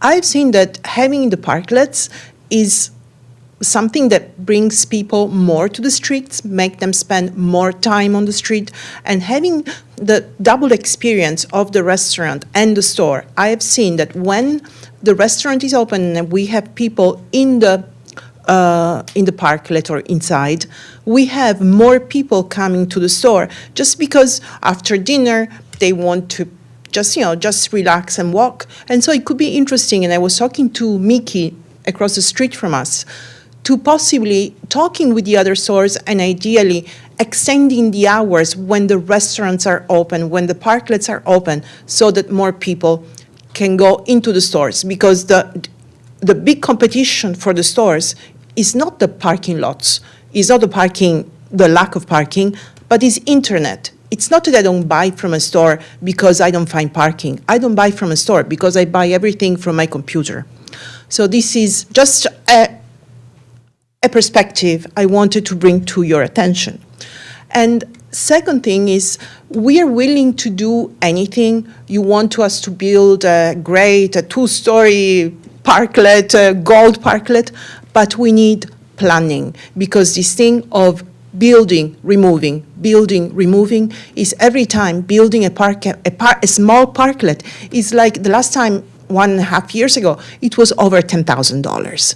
So for us to absorb that, to amortize that expense takes time. So I understand that there are, requirements and everything, but if we could have a longer term planning, I'm sure the parklets could look better. Like, for example, I know my plants right now are terrible. Many people pass by, they break them. But am I going to replace them that I know I have to take the parklet down in 2 weeks? It's a lot of money. I spent over $600 or $700 in soil for the planters, and I'm willing to put put plants and everything. But we need time to amortize all the expenses. Changing the plants is money. It's money to plant them, to buy the plants and everything. So just thinking in terms of our planning, and the last thing is that we all want to generate income for everybody, and we are all winners. It's a win-win situation for all of us. Thank you. Thank you very much for coming out tonight, and your comments make a lot of sense. I think we're talking about them going to July 2026? 2.5 years. Yeah. Hopefully that would be, It depends when we start. Yeah. Because if all the works are in the making until it will be like 1.5 years roughly, more or less. or like it's been. was it, did you say summer of 2024, Jonathan? You think it would be wrapped up? That's, the guess is about 6 months currently. Okay. Again, we'll find out more details when we know the means and methods. Gotcha. Because the important part is also the summer. Could be as so- much as 2 years if timing works Yes, out. would be great. Okay. Thank you again for your comments. Okay. Should we open it up? You want to lead us off? Sure. Regarding this time frame, this is dictated by the state, right? I mean, we're not even discussing the time frame, right? No. We're not at liberty to extend it beyond July 2026. Correct, yeah, to extend beyond that time frame, the city would need to go through a CDP process to either request kind of our own program that gets approval from the Coastal Commission, since most of these areas where we have parklets are in the coastal zone, or like more broadly than that, like a zoning amendment that makes substantive changes to our existing zoning code to allow these types of changes. Okay. Since I'm starting us off, a couple of items I think have already been mentioned is the potential of going with a more uniform look. I personally think that part of the charm of Del Mar and of the community, the southwest area in general, is the variety.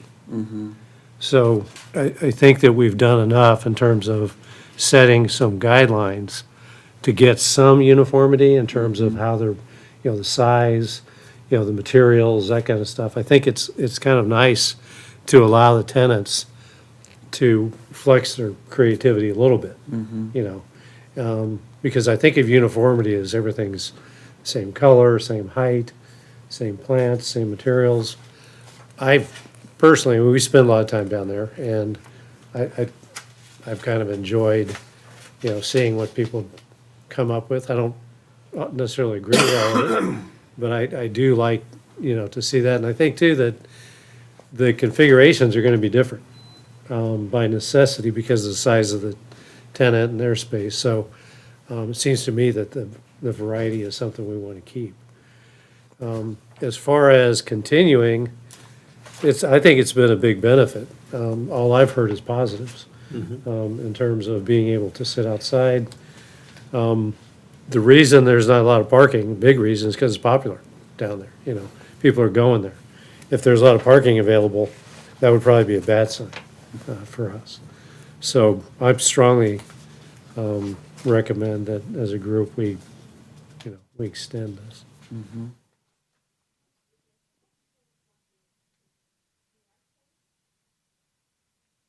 Sure, if you can just make it brief, that would be fine. You're the only person here. Why, how can I say no? About parking, I noticed that many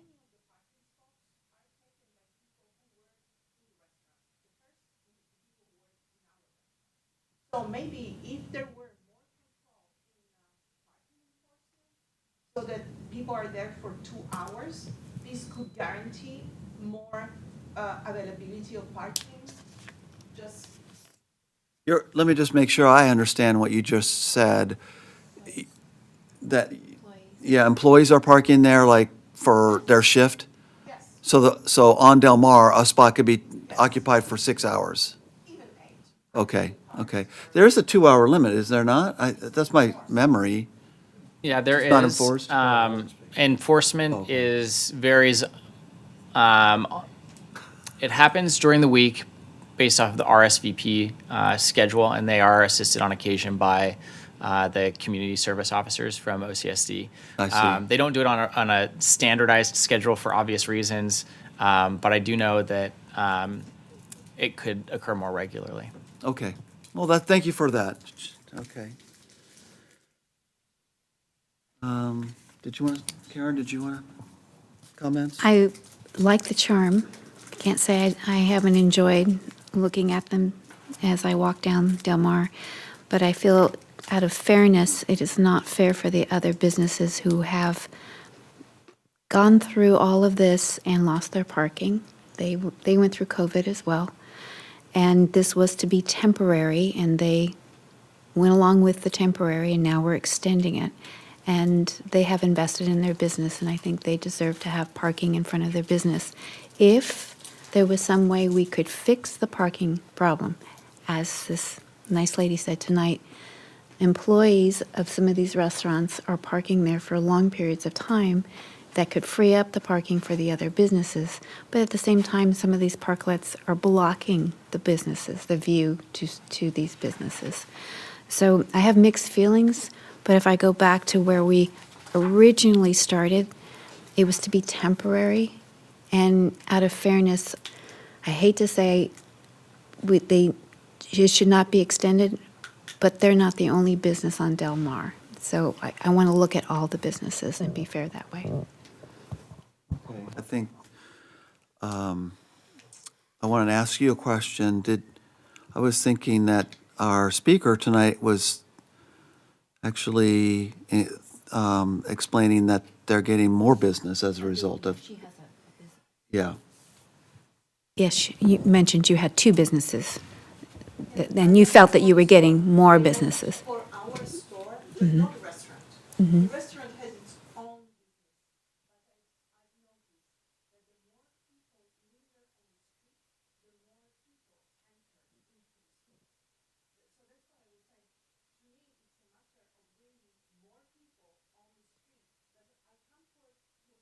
lunch or to have dinner, and then I'm going to linger, I'm going to go to the store. You take away the possibility of me, I mean, it's the reason why people enjoy Europe. I come from Italy, so I come from a tradition of outdoor dining. So it's the reason why people stay on the street is that you give them the possibility of being on the street. You go to a restaurant, then you enter a store. If you don't give me the chance to be even notice the store, I buy from internet. It's not. To me, this is my. It's a different perspective. I respect your perspective, but I see things from the perspective of wanting to be on the street. On the night, putting on the street was full of people. Let's close the street once a month. Let's have an event once a month, and you will see how stores will increase their bringing people, no matter how, to the street. Otherwise, people stay in their car. They come, they go, and they come. Maybe they want to go to one store, they will go to that store, but they will not go to the store next door or up the street. Walking and bringing people. That's I think our goal as a community. Let's take them out of the screen, bring them in a personal, in a physical dimension. Thank you. Did you have anything else that you wanted to share? Why don't we go down?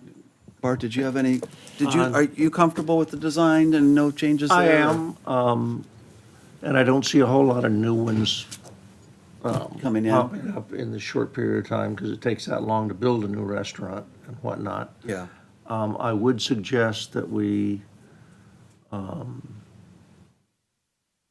make sure it's not overlooked that the people who are losing their parklets for the improvements, street improvements, get a moratorium on their paying for using those parklets, and maybe even extending it if in fact there's impacts that were unanticipated, where they're not getting the benefit of those. But as far as it being temporary, it's still temporary. We have never heard of any business that is opposed to it as far as the outdoor dining. It helps business. The lighting and string lighting, we made that decision so people's signage and storefronts weren't being blocked or made hard to read from driving down the street. So I don't think we should probably do that out without a serious consideration. Mm-hmm. So you're in favor of just keeping it as is? Correct. As is, Vice Chair. Yeah. All the businesses have spent the money on their decks. They're going to put the same deck Yep, back. okay. Because we warned them being temporary. Screw it together, don't nail it, take it apart, and you can just Reassemble if necessary? reassemble. Okay.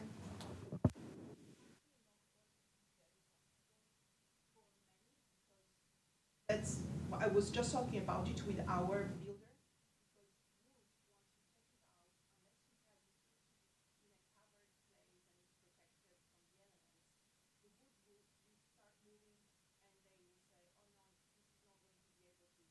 Back and this and that.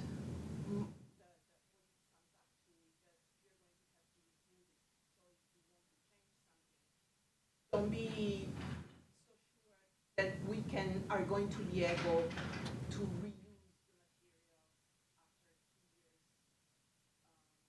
after 2 years. Away, it stays there for a year, or less, or at least 8 months. Much we are going to be able to use it, even if That will Yeah. be the onus on the operator. Yeah, I mean, we're talking about this street improvement work, so apparently it's a roughly 6-month project, and they're not gonna be doing the entire street at one time. I assume it'll be sequenced up and down Del Mar, so it may only be a couple months. But we were told that we have to take that away on Yeah, well, we're talking about a general acceptance of this extension. I hate to, sorry, I didn't mean to You're to have been fine. here. I think how the But, construction goes. I think we're trying to get to a good take place answer. at that time, whether it's a rolling takedown or, that's something that you take. Yeah. Yeah, later. it's unfortunate that they have to be pulled down, but, Yeah. the improvement work needs to be, it's going to happen. So we're empathetic, but that's not what we're discussing. We have one group of people in favor of the parklet is dog owners. Dog owners cannot usually. Yeah, that's the reason I go to Ranchito. So happy about the parklets, and there are a lot of dog owners in San Clemente. Fair enough. And just a side note, it doesn't affect here. Park City does this every year, in and out with their, Their parklets? they throw wheels under them and just tow them off to a parking lot. Okay, interesting. I did want to mention that we did have a couple of speakers when this was first being formed. I think Mickey was one who said that she was going to be missing her parking and it was going up in front of hers. And then there was one more. I don't have enough information because it's been so long as to what the effect is on the businesses. And compared to the businesses without the parklets, I think they're probably the majority. So I kind of want to have more information as to, is there a parking situation or has everybody just got used to this and they've learned to work it out? But the parking does need to be addressed. And specifically, if it's not being a good neighbor if the employees of these parklets are taking up all the parking, because that does not help the rest of the businesses. This was publicly noticed, yes. Yeah, it was. And then as far as direct noticing, I did send a direct targeted email to anyone that currently has a parklet or that was a prior commenter. So I do know that, for instance, Mickey, Mr. Eggleston, and some others that don't have a parklet but had commented previously, they did receive an email notification of this item, but I haven't received any direct correspondence so far. Comments are, the notice will be when it goes to the council. So I think and we don't hear anybody today. I'm ready to approve it just as is. Parking enforcement, that's an issue that the city and the sheriff versus the volunteer need to kind of address. I think they could probably be a little bit more proactive. The other comments of, lack of spaces, that's not going to be taken care of until we have a parking improvement plan and the political will to build a parking structure somewhere like Santa Barbara, has done to. But that's something for the city council to decide. So I'm ready to make a motion that I recommend that we approve the planning division's recommendation to adopt resolution PC 23016. Or a second that you want to speak? Yeah, can we just hold on to that for a minute? I wanted to ask Jonathan a couple questions about some feedback I got from the public on this. One was the fees for the parking, and in particular, if the parking that was being taken up is not public parking, but private parking. Why do they also have to pay the fee? Yeah, Could that's a you good- maybe put that on the record? Certainly. So the question of fees wasn't in front of the Planning Commission when this first went through, but council discussed it. The initial staff recommendation was for the charge for any use of public spaces to be $4 per square foot. This was based off a survey of other cities that were implementing programs, and it was in the essentially median range of those. And then for any use of parking on private to be charged at half that rate, so $2. The council voted to reduce that further to $1 per square foot on private. The thought on having a fee related to the private spaces as well is that at the end of the day, every business by our code is required to provide some form of parking. And so if we're displacing parking on private property, those vehicles are still ending up as additional vehicles on the public streets that are also seeking for parking in the same way that displaced public parking would. So there was a recognition by the council of their perception of a lesser impact. So it's a 1 to 4 as far as the fees go of what was implemented. And staff's recommendation will be to maintain that status quo, but the council may opt to implement something different when they Yeah. review this. Okay, no, thank you for clarifying that. Are tables and chairs permitted to be on the public sidewalk as part of this program? So this program has a caveat within the design standards that allow for an application for an on-sidewalk parklet if the business has 10 or more feet from their building front to the curb. We only have one application that included that component, and that was the Avila's El Ranchito, which is a partial. So they have an area where the majority of their seating is on a deck, but an area that's between a tree well and I think a ramp that they have a table at. So that was the one application that included Okay. that element. But again, there's, especially on Del Mar, very rare circumstances where we have 10 or more feet in width. And so generally, the response would be no, No, it okay. doesn't meet the program guidelines. Okay, but that, and for that particular example, it does meet the program guidelines. In that particular location, the width of the sidewalk Is. is larger. Okay. So that is permitted then.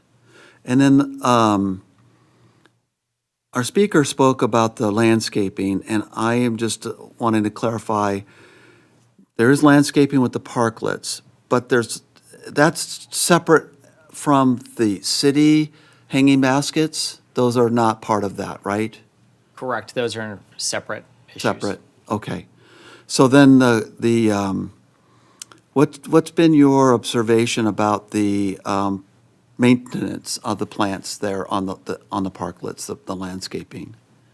The majority of planters have been maintained well. I think one of the challenges has been some dirt that comes, and so different property owners have navigated ways of avoiding that. I know, for instance, we have some that used less soil and used like water bottles as a way, like at the base, because they don't need to fill the entire thing with soil.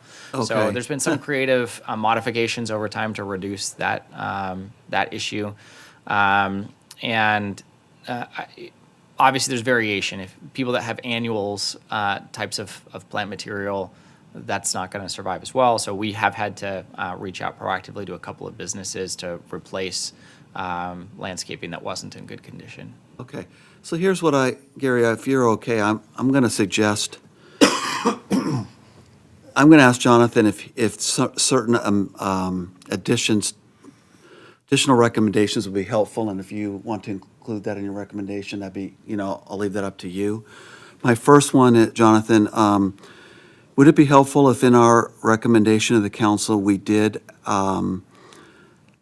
provide for language to be submitted to the parklet owners to monitor their employee parking and make sure that their employees do not park on Del Mar? Is that something we can include as part of this?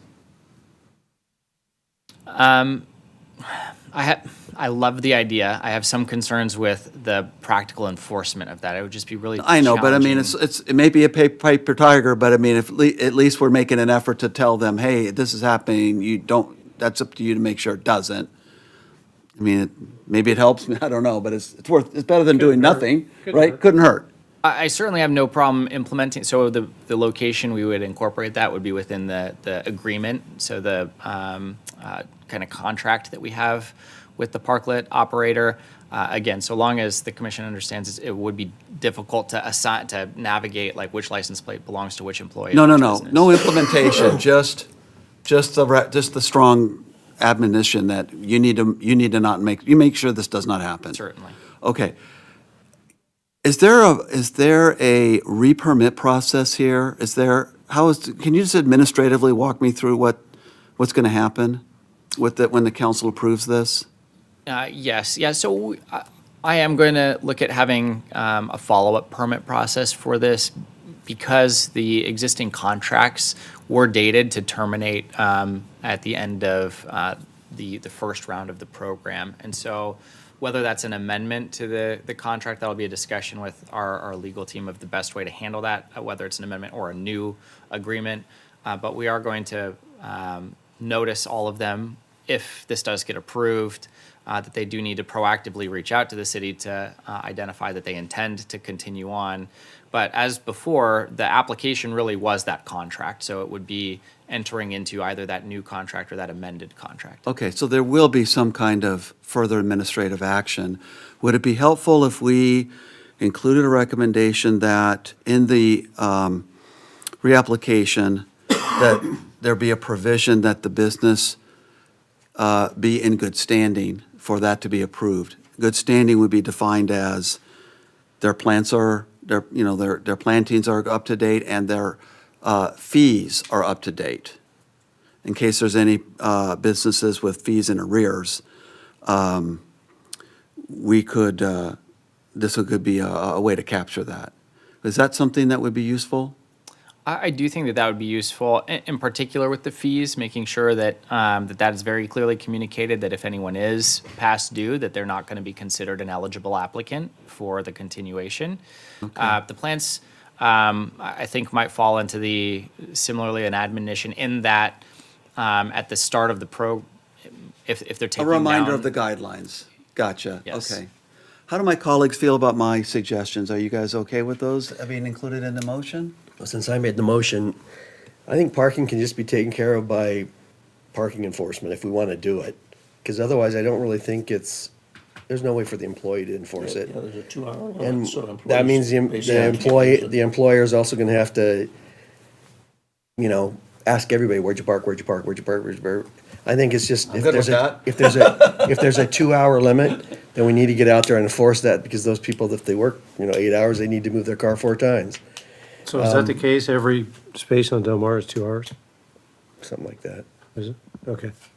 But we don't have people out there marking the tires like Yeah. No, we Santa don't. Barbara does, or. Actually, enforcement of that requirement is probably a good idea. I mean, It that's is. something city council should be. So maybe that's Pushing the forward. recommendation, is that we suggest enforcement on the parking limits? Well, I think that can be taken care of at a different time, rather than, in terms of plants, that can be taken care of just the general enforcement ability of the city. Okay. You need to keep your business up. And in terms of business fees, that's a job for whoever takes care of our business fees here at the city. They should have a ticker that knows that city's, instead of piling on to, Well, I'd like to just- I guess the question is that something we even have to recommend? Because you could just say, you can say you're not eligible until you get your fees paid. That's something we have to recommend, is it? That's what I was asking Jonathan.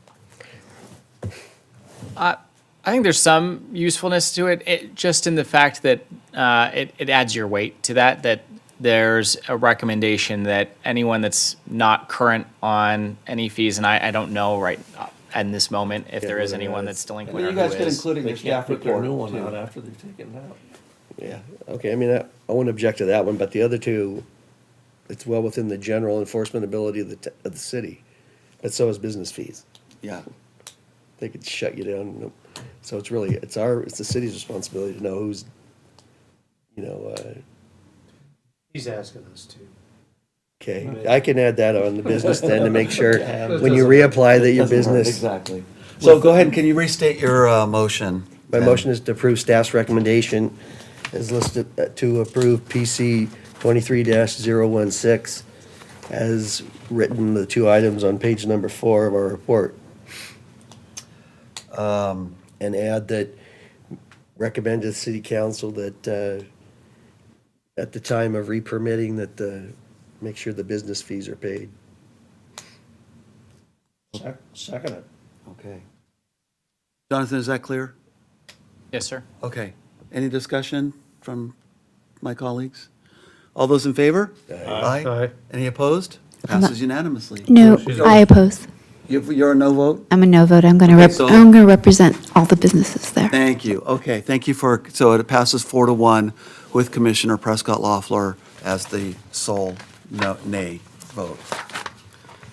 Thank you, everybody, for that. Jonathan, thank you for that discussion. And going back to our agenda. We have no new business. Old business we have dispensed with. Now we're on to reports of commissioners and staff. Do we have any commissioners that want to provide any reports? See none. Jonathan, are there any staff reports on the future agenda? And I see future agenda and administrative development permit report on here, listed here. Sorry, let me flip to my.